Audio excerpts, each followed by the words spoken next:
이 시간 애통하는 자라는 제목으로 하나님 말씀 증거하겠습니다. 2주 전에 우리는 팔복의 첫 번째 단계인 심령이 가난한 자에 대한 말씀을 들었습니다. 심령이 가난하다는 이야기는 마음이 피폐됐다라는 것이 아니라 하나님이 없으면 우리는 살 수 없습니다라는 그런 믿음의 마음의 자세를 가지고 사는 사람들, 이 사람들이 천국에 합당한 사람이다. 바로 그리스도인의 신앙의 시작이 여기서부터 시작되는 것이란 말씀을 들었습니다. 오늘은 팔복의 두 번째 단계, 신앙의 두 번째 단계라고도 얘기할 수 있습니다. 바로 애통하는 자에 관한 말씀을 듣고자 합니다. 오늘 본문 4절 말씀 우리가 다시 한번 읽겠습니다. 읽으실 때 본문이 말씀하는 게 무엇일까 생각하며 같이 한번 읽겠습니다. 애통하는 자는 복이 있나니 그들이 위로를 받을 것이미요. 아멘. 애통하는 자는 복이 있다.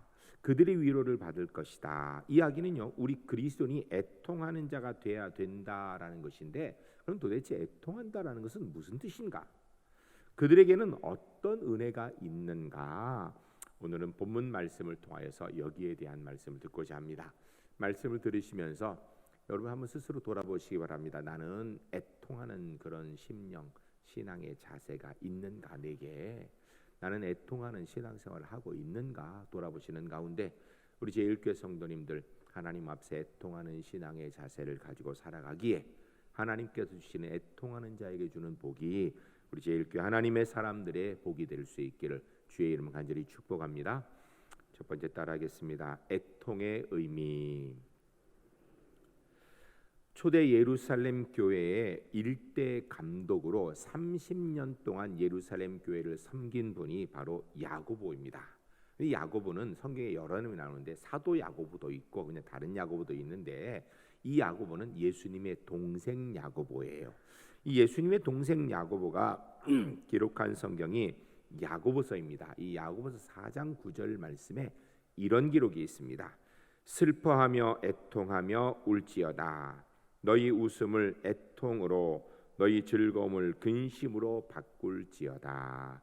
아멘. 슬퍼하며 애통하며 울어라. 너희 웃음을 애통으로, 너희 즐거움을 근심으로 바꿔라. 그러면 이 말씀대로 우리가 잘못 오해하면 예수 믿는 사람은 즐거움은 안 되고 웃음은 안 된다는 얘기를 하는 것인가? 그건 아니에요. 그런데 이 본문에서 얘기하는 이 애통이라는 말이 오늘 이 팔복의 두 번째 애통이라는 단어와 같은 말을 씁니다. 오늘 본문에 애통하는 자라는 단어는 펜데오라는 헬라어를 사용하고 있는데, 이 펜데오는 슬픔은 슬픔인데 단순한 슬픔을 이야기하는 것이 아닙니다. 모든 슬픔 가운데 가장 고통스럽고 견디기 어려운 슬픔을 나타내는 용어가 펜데오라는 단어입니다. 예를 들면 사랑하는 사람이 죽었을 때 느끼는 그 감정, 그게 애통입니다. 또는 내가 정말 믿었던, 귀하게 생각했던 친구에게 배신을 당했을 때 정말 하늘이 무너지는 것 같지요? 이럴 때 느끼는 감정, 가슴이 찢어지는 듯한, 정말 숨이 막혀가고 온몸이 떨리고 뼈가 녹는 것 같은 이런 슬픔, 이게 바로 애통입니다. 이런 슬픔들에 대해서 성경에 보면 이런 슬픔을 표현하고 경험하고 느끼는 사람들이 쭉 많이 나타납니다. 주로 보면 그 성경의 표현을 보면 옷을 찢고 재를 무릅쓰고 티끌을 날리고 굵은 베옷을 입고 뒹군다, 이렇게 표현들을 합니다.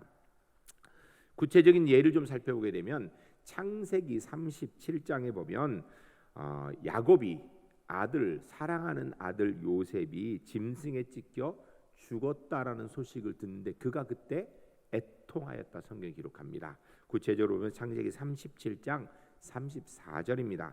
우리 함께 읽으실 때 이 야곱의 마음이 어떤가 생각하며 우리 함께 같이 읽겠습니다. 자기 옷을 찢고 굵은 배로 허리를 묶고 오래도록 그의 아들을 위하여 애통하니. 아멘. 그러면 사랑하는 아들이 죽었다라는 것도 그렇지만 그가 가장 사랑하는 아들이 죽었다라고 했을 때 그의 마음이 얼마나 심각했는지 자기 옷을 찢었다. 여러분 지금 우리 옷하고는 수준이 달라요. 여러분 집에 보면 옷 한두 벌 있는 사람이 어디 있어요? 수십 벌 있어요. 봄, 여름, 가을, 겨울 해가지고요. 최소한 10벌 이상 다 있을 거예요. 그 중에 한 벌 찢는 것도 사실 아깝지만 옛날 이때는요. 옷 한 벌이 전 재산인 사람도 많았어요. 근데 그 옷을 찢었다는 얘기는 아까울 게 없다는 이야기예요. 굵은 배로 허리를 묶었다. 가장 큰 슬픔을 이야기하는 것입니다. 오래도록 그의 아들을 애통하였다. 슬픔이 가시질 않더라는 것입니다. 이 마음이 애통하는 마음이라는 것입니다. 또 유다 나라가 멸망할 때에 그 멸망을 예언한 선지자가 있는데 바로 예레미야라는 선지자입니다. 예레미야가 예언할 때 그 마음의 자세를 이렇게 한 그 성경 본문이 예레미야 31장 20절 중반절에 있습니다. 이렇게 되어 있습니다. 내가 그를 책망하여 말할 때마다 깊이 생각하노라. 그러므로 그를 위하여 내 창자가 들끓으니. 아멘. 이 무슨 이야기예요? 여러분, 세상에 어떤 사람이 자기 나라 망한다는 이야기를 하고 싶은 사람이 어디 있겠습니까? 힘들고 어려운 상황이 있어도 우리 조금만 잘하자고 견뎌낼 수 있다, 이렇게 얘기하고 싶죠. 하나님의 선지자가 당연히 자기 백성을 보며 회개하면 기회가 있으니까 회개하자고, 돌이키자고, 우리 열심히 해보자고, 이렇게 예언하는 게 일반적인 선지자인데 예레미야는 좀 달랐어요. 예레미야는 뭐라고 예언을 했냐면 이제는 회개해도 소용없다. 이 나라 망한다. 빨리 행복해라. 그것이 바로 피해 주딩이다. 이 예언을 해야 되는 사람이에요. 그러니 그의 마음이 오죽했겠어요. 그래서 그 아이를 내가 그를 책망하려 말할 때마다, 이스라엘 백성들에게 회개하라고 말할 때마다, 이제는 회개해도 소용없다고 얘기할 때마다 깊이 생각하고 고민되어지는데, 그리고 어떤가? 그를 위하여 자기 민족을 위하여 내 창자가 들끓으니, 창자가 끊어지는 것 같은 그런 고통스러운 마음으로 내가 지금 이 예언을 한다. 이 마음이 애통하는 마음이라는 것입니다. 애통함은 한 가지 특징이 있습니다. 자기 스스로 슬퍼하는 행위입니다. 자기 스스로. 본문에서의 애통은 슬퍼하는 것인데 자발적인 슬픔의 의식입니다. 애통할 상황에 슬퍼하며 애통할 줄 아는 것은 살아있는 생명의식 현상입니다. 여러분, 실제로 우리가 주변에 보면요, 바보는 슬퍼할 줄 모릅니다. 미친 사람은요, 슬퍼하지 않습니다. 슬플 상황, 눈물을 흘리고 통곡할 상황인데요, 바보나 미친 사람은요 웃습니다. 오히려 그게 슬픔인지도 몰라요. 당연히 고통을 느껴야 할 시간에 고통을 느끼지 못한다든지, 마음이 아픔이 있어서 정말 애통해야 되는데 그러지 못하는 사람, 아무 의식 없고 그냥 사는 사람, 사실은 이미 심판받은 사람이죠. 바보나 미친 사람이 아니라면 이미 뭔가 심각한 문제가 있는 사람이라는 거예요. 상황을 보면서 그 상황 속에서 정말 애통하는 마음이 있는 사람, 상황에 합당하게 애통할 줄 아는 사람, 이 사람들에게 하나님의 위로가 있을 것이다 라고 오늘 본문이 이야기하는 거예요. 좀 더 구체적으로 한마디로 이야기하면 언제 애통해야 된다는 걸 얘기하는 건가? 하나님의 마음을 공감하여서 하나님 마음이 속탈 때 우리 속도 타고, 하나님 눈에 눈물이 흘려지는 상황에 우리 눈에서 눈물이 흘려지는 것, 이게 애통함입니다. 하나님과 한마음 되는 것, 이게 애통함이죠. 하나님 기뻐하시는 곳에 우리도 기쁘고, 하나님 가슴 타는 곳에 우리의 가슴도 바짝바짝 타서 정말 눈물이 쏟아지는 것, 하나님 마음과 한마음, 이게 애통의 근본 의미예요. 전 우리 울산제일교회 성도님들에게 이런 애통함의 은혜가 하나님과 한마음 되어져서, 하나님 마음 아프면 우리도 마음 아프고, 하나님 눈이 눈물 흘려지면 우리도 눈물 흘려질 수 있는 그런 하나님의 사람들이 주 안에서 꼭 될 수 있기를 주의 이름 간절히 축복합니다. 두 번째 따라하겠습니다. 애통의 종류. 이 애통하는 마음의 종류가 좀 몇 가지가 있습니다. 첫 번째는 세상을 향한 애통입니다. 방금 전에 말씀드렸던 이스라엘 민족의 멸망을 예언하는 선지자 예레미야죠. 이 예레미야의 별칭이 있는데 눈물의 선지자입니다. 왜냐하면 자기가 예언해야 되는 이스라엘 민족을 바라볼 때 눈물이 날 수밖에 없고, 그 민족에게 이제는 회개해도 소용없다, 멸망한다라는 말을 하고 있는 자기 스스로의 눈물을 흘리지 않을 수 없었던 것이에요. 그런데 이 예레미야의 눈물은요, 자기 자신을 위한 눈물이 아니었죠. 자기 민족을 위한, 세상을 향한 눈물이에요. 죄로 사무쳐 있어 멸망할 수밖에 없는 자기 민족을 보는 고통, 이 죄를 심판하실 하나님을 생각하니까 마음이 아파서 울 수밖에 없었고, 결국 하나님 뜻 가운데 이 민족이 멸망하게 될 것이라는 것을 생각하면서 눈물 흘리는 그 심령, 그게 애통이죠. 성경에 이런 기록들이 사실 여럿이 있습니다. 신약성경 로마서 9장 3절 말씀에 이런 내용이 있습니다. 나의 형제 곧 골육의 친척을 위하여 네 자신이 저주를 받아 그리스도에게서 끊어질지라도 원하는 바로라. 아멘. 누구 이야기입니까? 사도 바울 이야기입니다. 사도 바울이 자기 동족의 멸망을 보는 신령한 안목을 가지고 바라보니까 이대로 가면 자기 민족이 멸망당할 수밖에 없게 되니, 그를 인하여 그가 얼마나 그 민족의 구원에 대한 마음이 가지기를 했는지, 차라리 내가 죽었으면 좋겠다, 나를 죽이고 내 민족을 살려주세요 라고 이야기하는 이 마음, 이게 애통하는 마음입니다.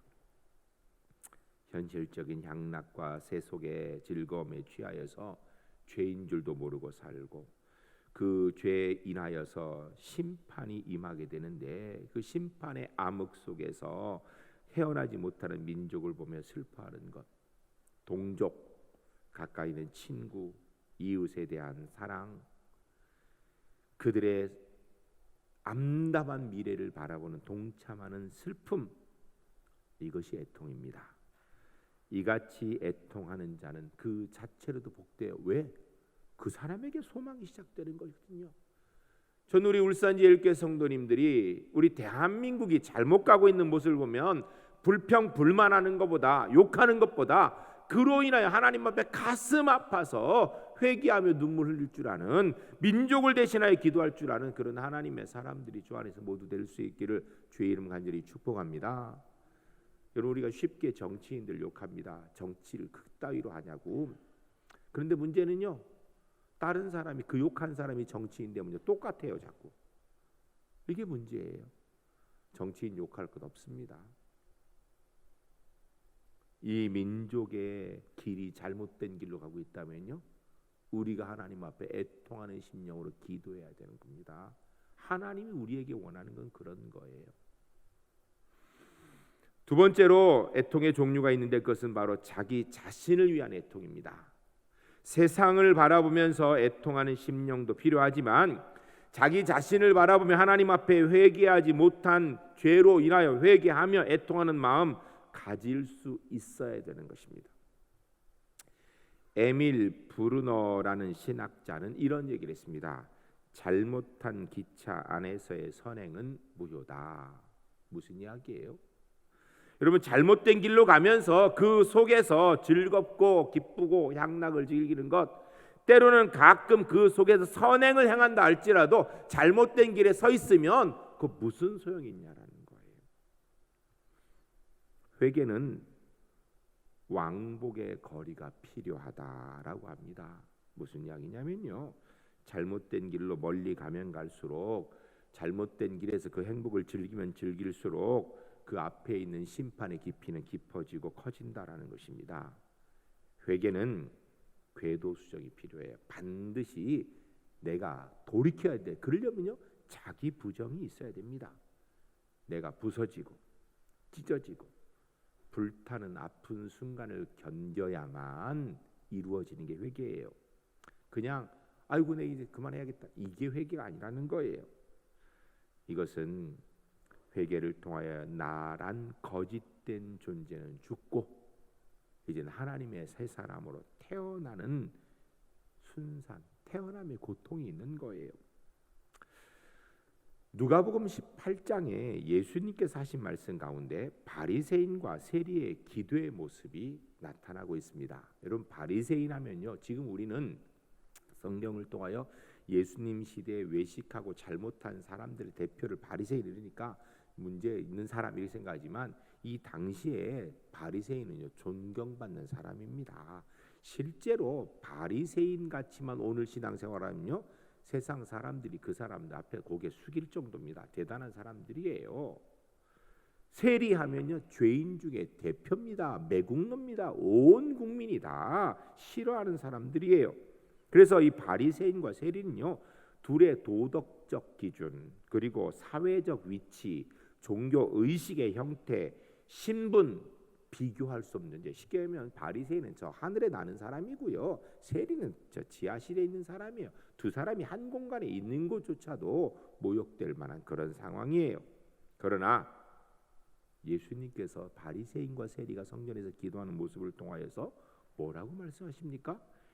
회개 없는 바리새인이 아니고 회개하는 세리가 의인이고 회개 없는 바리새인의 기도가 아니라 회개하는 세리의 기도를 하나님이 받으신다라고 말씀하십니다. 여러분 개인의 회개는 이만큼 중요합니다. 회개의 눈물로 나는 죄인으로서이다라고 고백하는 것이 하나님 앞에서 서게 되는 시작이라는 거예요. 아니 하나님 앞에 섰으면 내가 잘못 살았노라는 분명한 고백이 있어야 된다는 것입니다. 이것이 바로 애통함입니다. 아이고 내가 그동안 좀 잘못했네. 이제 똑바로 이 정도가 아니라 내가 정말 잘못했구나. 지난 날을 생각하니까 부끄러워 고개를 들 수 없구나. 정말 내가 너무 큰 죄인이구나 라고 고백하는 것, 이것이 바로 하나님의 의로움을 입는 시작인 것입니다. 회개의 깊이와 은혜의 높이는 정비례합니다. 회개가 깊어지면 깊어질수록 하나님의 은혜가 훨씬 더 커진다라는 거예요. 그 대표적인 인물이 누군가? 우리가 잘 알고 있는 성경의 성군 다윗입니다. 다윗은 성군이고 왕이고 대단한 장군이지만 그는 대단한 신앙가였고 그가 이야기한 것들이 성경이 되어 시편으로 우리가 읽혀지는 정도의 대단한 사람이지만 그는 완전한 사람 아니었습니다. 문제없는 사람이 아니었다라는 것입니다. 그러나 다윗은 자기의 죄에 대해서 애통할 줄 아는 죄인이었습니다. 자기가 죄 지은 것에 대해서 하나님 앞에 눈물을 흘려 회개할 줄 아는 사람이었다라는 것입니다. 여러분 성경에서 가장 많은 이름이 언급된 사람이 누군지 아십니까?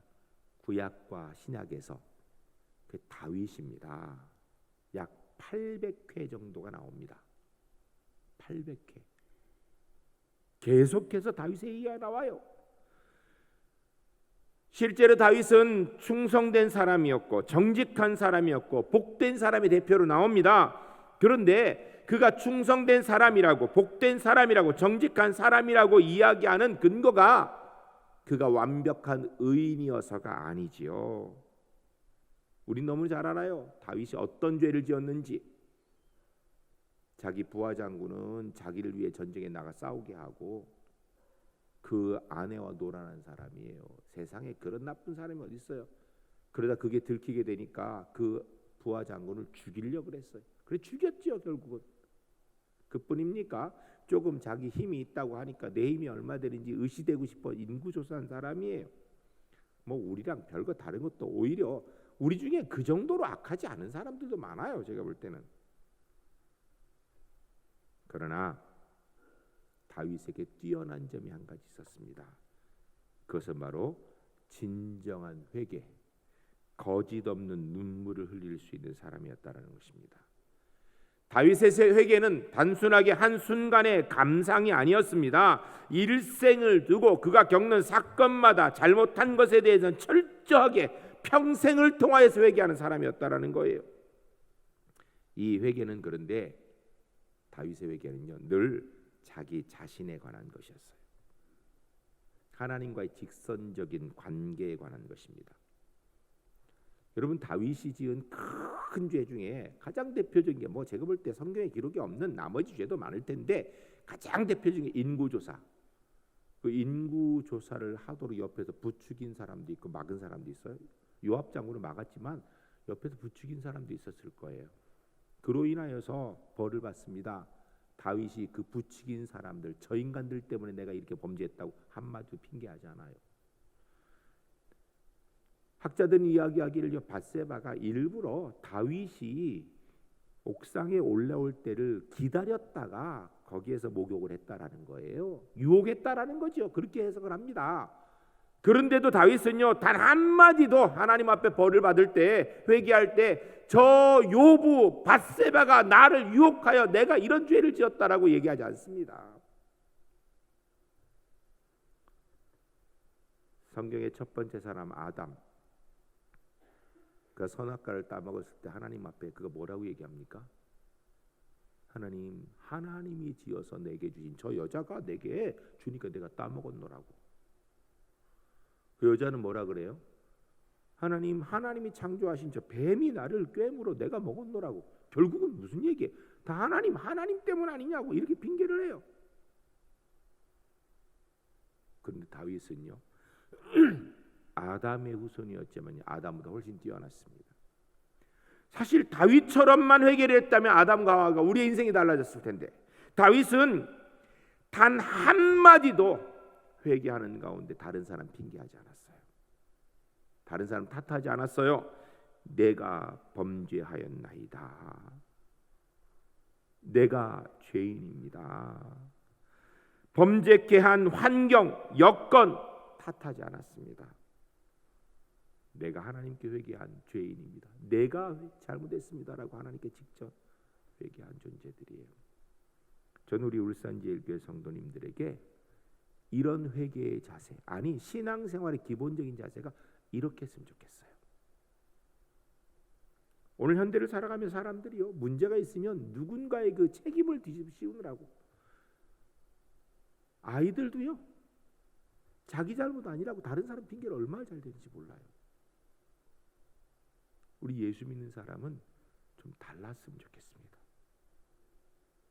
죄 지었으면 혹시 누가 나를 유혹했을지라도, 상황이 그러할지라도 그거 생각하지 말고 내가 죄 지었으니 하나님 제가 죄 지었습니다. 용서하여 주시옵소서. 이렇게 순전하게 회개할 줄 아는 하나님의 사람들이 꼭 될 수 있기를 주의 이름 간절히 축복합니다. 이게 은혜예요. 한번 따라하겠습니다. 하나님, 제 탓입니다. 제가 죄인입니다. 제가 연약해서 실수했습니다. 주님, 제가 죄인입니다. 용서해 주시옵소서.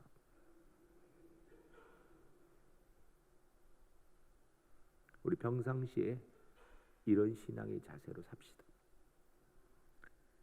예수 믿는 사람이 안 믿는 사람 좀 달라야 되지 않겠어요?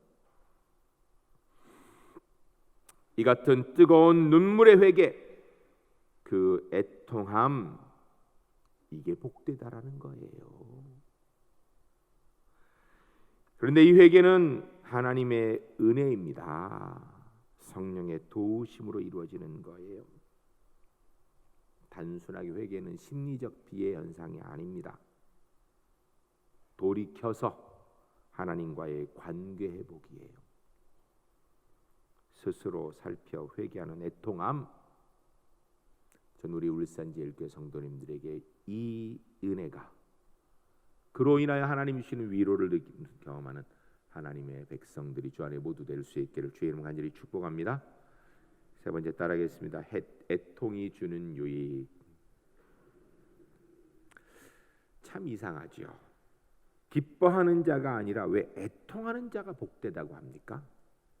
이유는 하나님께 뿌리를 두지 못한 기쁨은 유익이 없다라는 것입니다.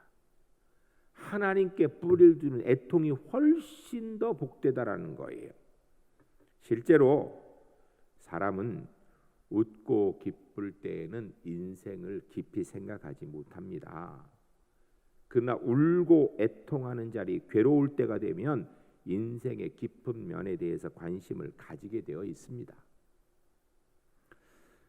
그래야 시의 왕 솔로몬은 이야기하기를 전도서 7장 4절 말씀, 우리 함께 읽겠습니다. 읽을 때 주님, 저희가 이런 신앙의 자세가 되기로 합니다. 마음 같이 읽겠습니다. 지혜자의 마음은 초상집에 있으되 우매자의 마음은 혼인집에 있느니라. 아멘. 여러분, 여기에 굉장히 큰 뜻이 많이 담겨 있는 거예요. 지혜자의 마음은 초상집에, 우매자의 마음은 잔치집에. 애통은 잃고 무너지는 순간입니다. 눈물 흘리는 것은 분명히 슬픈 시간이에요. 그런데 이때 소중한 것들을 얻게 되어 있습니다. 첫 번째는요, 애통은 자기 자신에 대한 진실을 얻게 됩니다. 애통은 사람을 순수하게 만듭니다. 깊은 고독에서 오는 뼈아픈 슬픔, 인생의 인생됨을 정확하게 발견하게 하지요. 사람은 일반적으로 어디까지가 진정한 나 자신인가 잘 모르고 솔직히 이게 모호한 가운데 살아. 이게 진짜 난가? 아니면 가시인가 잘 모르는 가운데 살아요. 그런데 애통할 상황이 되어지면 비로소 내거 다닌 껍데기들이 다 하나하나 벗겨지게 되지요. 순수한 자기 자신의 본질의 의미를 알게 되는 것입니다. 철학자 파스칼이 사람은 생각하는 갈대라라고 얘기했는데 그 생각 중에 애통하며 하는 생각은요, 차원이 다릅니다. 고난의 때 인생의 우선순위가 달라지죠. 근데 진짜 중요한 건요, 고난의 때 중요하다 생각하는 그게 진짜 중요한 거거든요. 다윗 왕이 애통하는 마음으로 고백한 시편의 내용이 있습니다. 시편 6편 6절입니다. 우리 함께 읽겠습니다. 읽으실래? 주님, 저희가 죄에 대해서 이런 자세를 갖기로 합니다. 마음 같이 읽겠습니다. 내가 탄식함으로 피곤하여 밤마다 눈물로 내 침상을 띄우며 내 요를 적시나이다. 아멘. 또 한 가지 읽겠습니다. 시편 42편 3절 후반절입니다. 내 눈물이 주야로 내 음식이 되었도다. 아멘. 여러분, 이 시들은 다윗이 자기가 지은 죄를 돌아보며 하나님 앞에 회개할 때 고백한 내용들이에요. 그런데 이런 고백들이 결국은 진정한 다윗이 다윗되게 하는 힘이었습니다.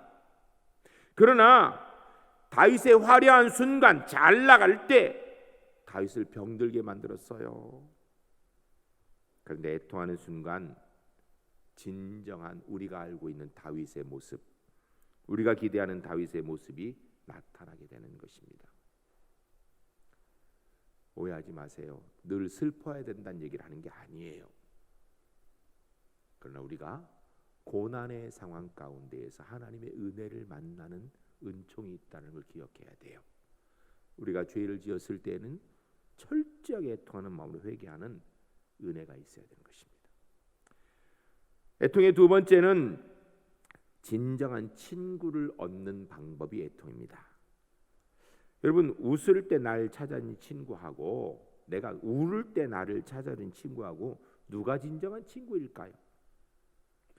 나의 고통을 이해하고 슬픔과 그 아픔에 함께 동참하는 친구, 그 친구가 진짜 내 친구 아니겠어요?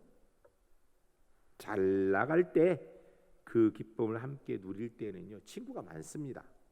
신약 성경 누가복음에 보면 탕자가 아버지 재산을 가지고 나가서 그 돈 쓰기 시작할 때는요, 주변에 친구가 많았어요. 뭐 사람이 막 북치부여. 그런데 돈 다 떨어지고 마침 흉년이 들어 고통당하고 먹을 게 없어지니까요, 주변에 아무도 남지 않았습니다.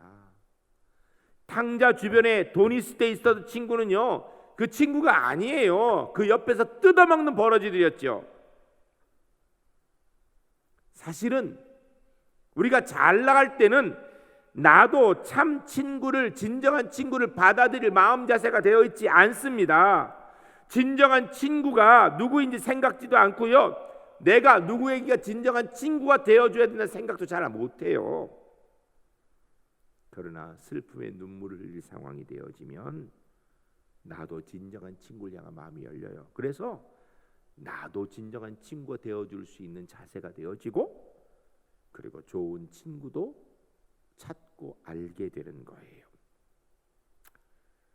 전 우리 울산제일교회 성도님들이 정말 좋은 친구를 갖는 사람들이 되었으면 좋겠어요.